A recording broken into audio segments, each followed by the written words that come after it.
क्यों लेकर आए हो इसे यहाँ? अम्मी जान, मैं इसे यहाँ इसलिए लाया हूँ कि आप इसे तसल्ली दें। तसल्ली? किस बात की तसल्ली? सावित्री ने इसे यहाँ भेजकर बहुत बड़ी गलती की है। क्या उसे अंदाजा नहीं था कि अपने पीछे जो वो आग छोड़ आई है वो कहीं ना कहीं चिंगारी बनकर जरूर सुलग रही होगी? आप ठीक कहती हैं माँ जी। मैंने यहाँ आकर वाकई बहुत बड़ी गलती की है। मैं तो अनजाने में अपने काम के लिए यहाँ आई थी। मुझे क्या मालूम था कि मेरे यहाँ आते ही मेरे लिए पेंडोरा बॉक्स खुल जाएगा। मैं उस जगह आकर खड़ी हो गई हूँ जहां आगे की तरफ सिर्फ अंधेरे हैं। अम्मी जान, आप इसे गौर से देखें, गौर से देखें इसे। क्या आपको इसमें इबादत की शक्ल दिखाई नहीं देती? राफे, तुम होश में तो हो? तुम जानते हो कि तुम कितनी बड़ी बात कर गए हो? इबादत और इसकी हैसियत में जमीन आसमान का फर्क है। इबादत अपने बाप की एक जायज औलाद थी और ये वाह अम्मी जान वाह, इसका मतलब तो ये हुआ कि आप भी मामा को गुनहगार समझती हैं। गुनहगार नहीं, इंसान समझती हूँ। और इंसान से गलती हो ही जाती है, लेकिन अपनी उस गलती के लिए वो मुसलसल रो रहे हैं। शायद खुदा ने उन्हें माफ भी कर दिया होगा। माँ जी, भगवान ने उन्हें तो माफ कर दिया होगा,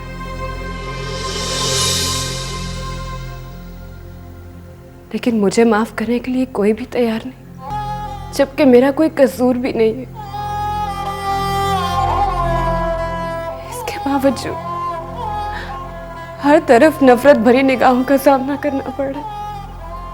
अम्मी जान, पूजा आपके पास इस उम्मीद से आई थी कि शायद आप उसका दुख महसूस कर सकें, उसे तसल्ली दे सकें, लेकिन आपने तो उसके कर्ब में और इजाफा कर दिया। बहुत बहुत शुक्रिया।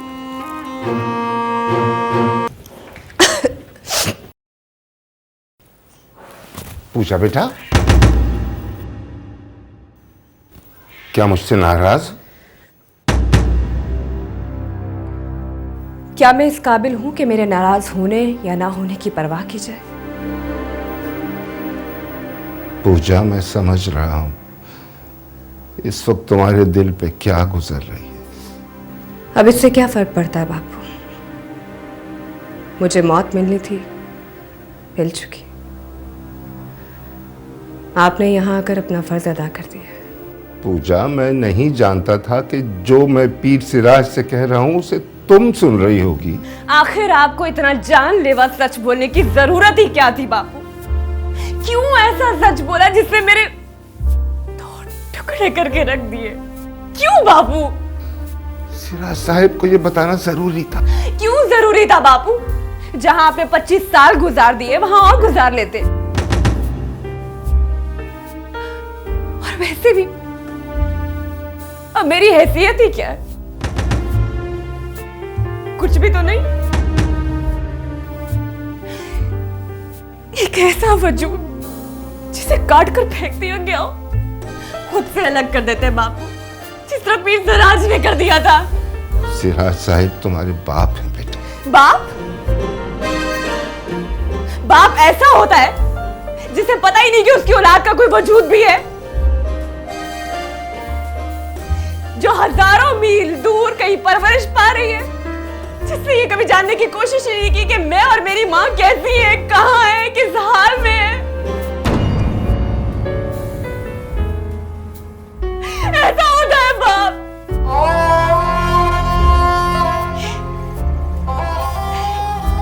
ये सब बातें, ये सब कहने की बातें, ये सब झूठ है, सब झूठ है।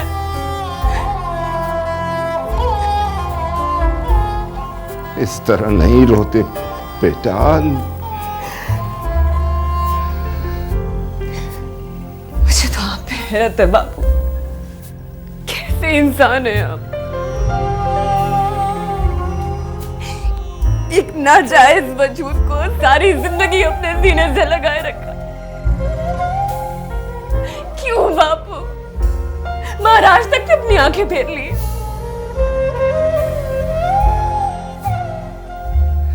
और आप उसी तरह मुझे बेटा कहते, उसी तरह मुझे प्यार कर रहे। क्यों बापू? क्यों बापू? क्यों? इसलिए पूछा कि मैंने तुम्हारी परवरिश की है, और परवरिश करने वाले की मोहब्बत पैदा करने वाले से कहीं ज्यादा होती है, कहीं ज्यादा होती है बेटा।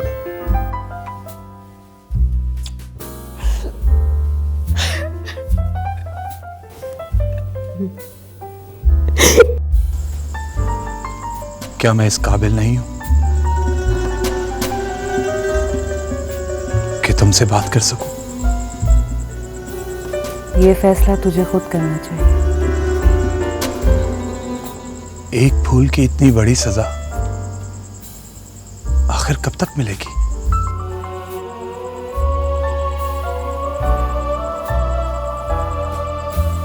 रामदास, तू यहां से चला जा। मेरे पास इतना वक्त ही नहीं है कि मैं तेरी फजूल बातें सुन सकूं। आखिर क्यों?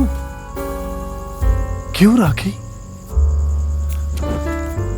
तुम अच्छी तरह जानती हो मैंने तुमसे कितना प्रेम किया है। मेरा जीवन, मेरी खुशियां, सब कुछ तुम्हारे लिए। राखी, अगर मैं अच्छा हूं तो तुम्हारे लिए, अगर मैं बुरा हूं तो तुम्हारी वजह से। रामदास, एक बात मेरी समझ में नहीं आती, तू आखिर मुझसे चाहता क्या है? क्यों मेरे पीछे पड़ा है? आखिर एक उजड़ी हुई लड़की तुझे क्या खुशी दे सकती है? राखी, अगर तुम मेरी हो जाओ तो मैं हर कीमत पर तुम्हारे लिए खुशियां खरीद कर ले आऊंगा। उदासियां तेरी जिंदगी का हिस्सा बन जाएंगी रामदास। तू अच्छी तरह जानता है मुझे अब जिंदगी से कोई दिलचस्पी नहीं रही। यही तो मैं चाहता हूं। मैं चाहता हूं कि तुम जिंदगी की तरफ वापस आ जाओ।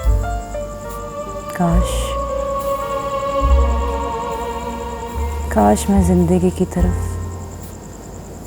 वापस आ सकती।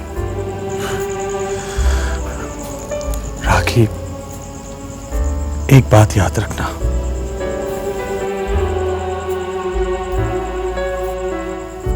अगर तुमने मुझे कबूल ना किया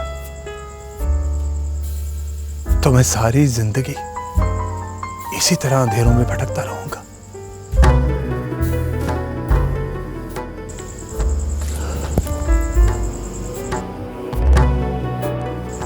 याद रखना ये बात।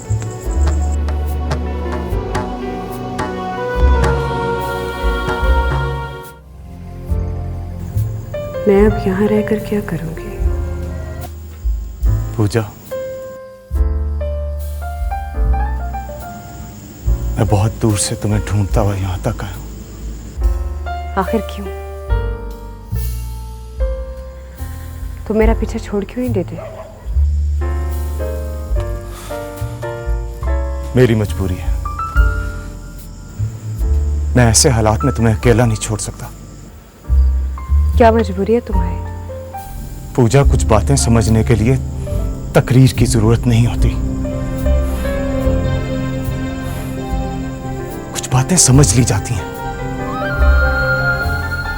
मैं अब कुछ सुनने और समझने की पोजीशन में नहीं हूं। तुम्हें समझना होगा, वरना यहां से जाते हुए तुम्हें बहुत सी तलखियां लेकर जाओगी। जो तलखियां मिल चुकी हैं वही बहुत है। मैं अब अपना राह साह सुकून भी बर्बाद नहीं करना चाहती। और जो तुम इशारों में मुझे कहना चाहते हो वो मैं समझ चुकी हूँ। लेकिन मैं अब अपनी माँ की तरह किसी और तजर्बे से नहीं गुजर सकती। आज और कल के हालात में बहुत फर्क है पूजा। और मैं पीर सराज नहीं हूं जो खामोशी से सर झुकाकर बैठ गए। तुम वही हो, जमाना वही है, माहौल वही है, तुम्हारी हवेलियों के हसूल भी वही है। कुछ नहीं बदला राफे, कुछ भी नहीं बदला। और अगर तुम्हें इतनी हिम्मत है तो यही बातें जाकर अपने बाप के सामने करो, फिर तुम्हें अंदाजा हो जाएगा कि तुम कहाँ स्टैंड करते हो और मैं कहाँ हूं।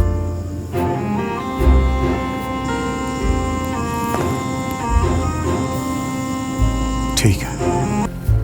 शुक्रिया अदा करना चाहता हूं आपका।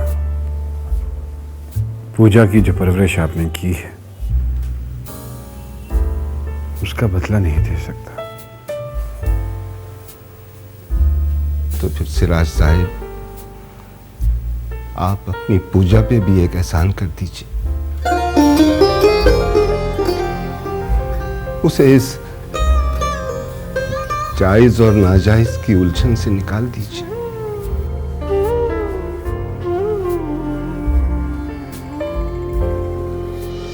कोई तो सबूत होगा आपके पास।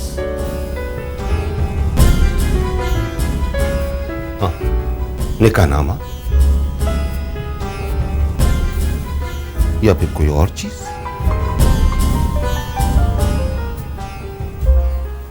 जो पूजा को जिंदगी की तरफ वापस ला सके। सिराज साहब, आप मेरी सावित्री से बात करवा दीजिए। हो सकता है कि उसके पास कोई ऐसी चीज हो जिससे हम लोगों की जुबानें बंद कर सकें। सिराज साहब,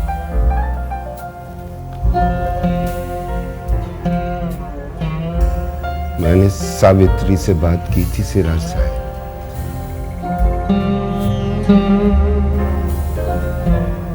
मगर उसका यह कहना है कि वो जल्दी में कुछ भी नहीं ला सकी। लेकिन कम से कम आपके पास तो कुछ होना चाहिए सिराज साहब।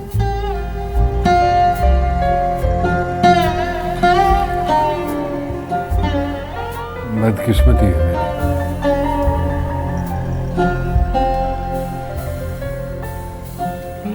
जो लोग हमारे निकाह में गवाह थे और जिसने हमारा निकाह पढ़वाया,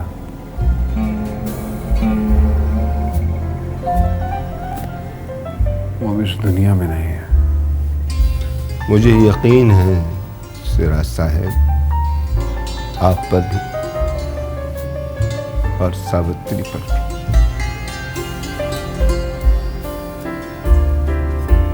मगर जिंदगी तो पूजा को गुजारनी है।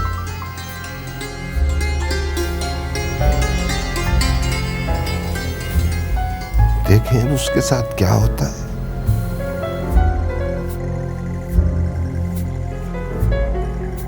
ये हवेली और इसकी दीवारें भी अपनी एक शान रखती हैं, बाप दादा की दास्तानें सुनाती, और एक तुम हो हमारी इज्जत बर्बाद करने की कोशिश कर रहे हो।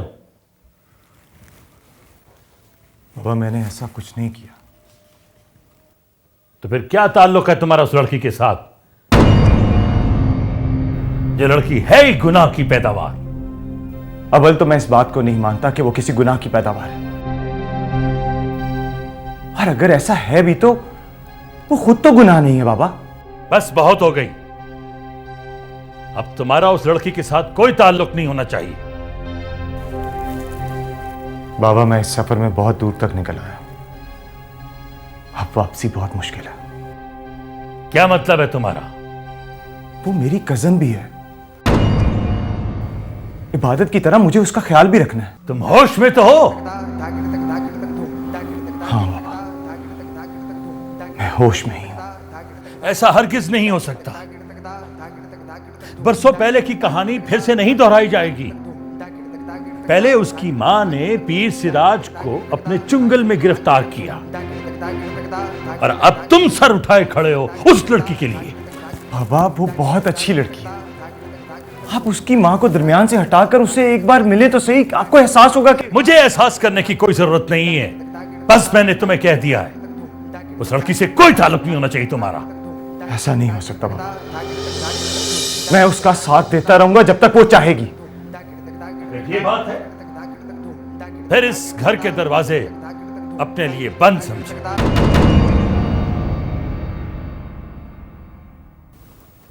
आपने हमेशा यही किया बाबा, और ये आपके लिए कोई नई बात नहीं है, और मुझे भी इसका कोई डर नहीं। तुमसे पिछड़े हुए कितने दिन हो गए इबादत, लेकिन आज भी तुम्हारी यादें मेरे आसपास किसी शक्ल में मौजूद है। मैं तुम्हें यह बताना चाहता हूं कि देखो कितनी तब्दीलियां आ गई। हिंदुस्तान से आई हुई एक लड़की तुम्हारी बहन निकली, उसके वजूद में भी वही खुशबू है जो तुम्हारी जात का हिस्सा थी।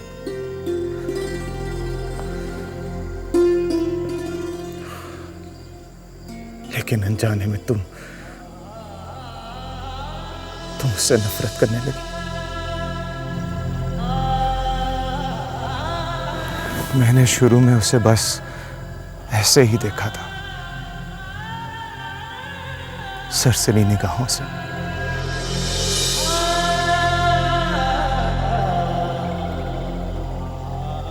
जैसे एक मुसाफिर दूसरे मुसाफिर को देखता है।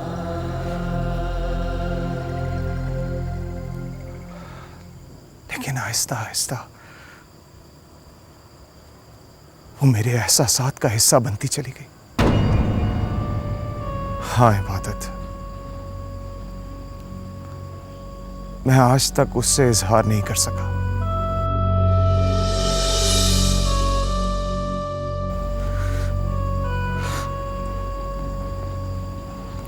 तुम्हें बताने आया हूं कि मुझसे उसकी परेशानी देखी नहीं जाती।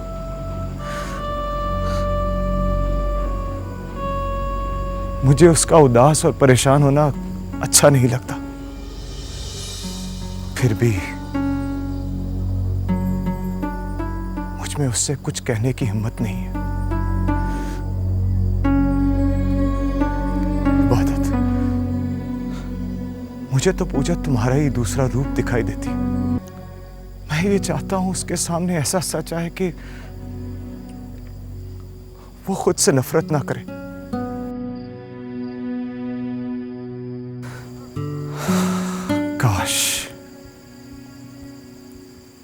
काश मैं उसकी कोई मदद कर सकता।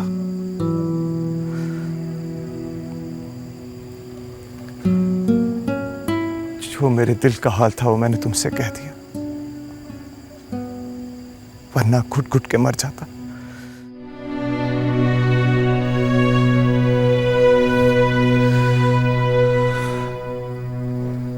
इंसान बहुत कमजोर होता है,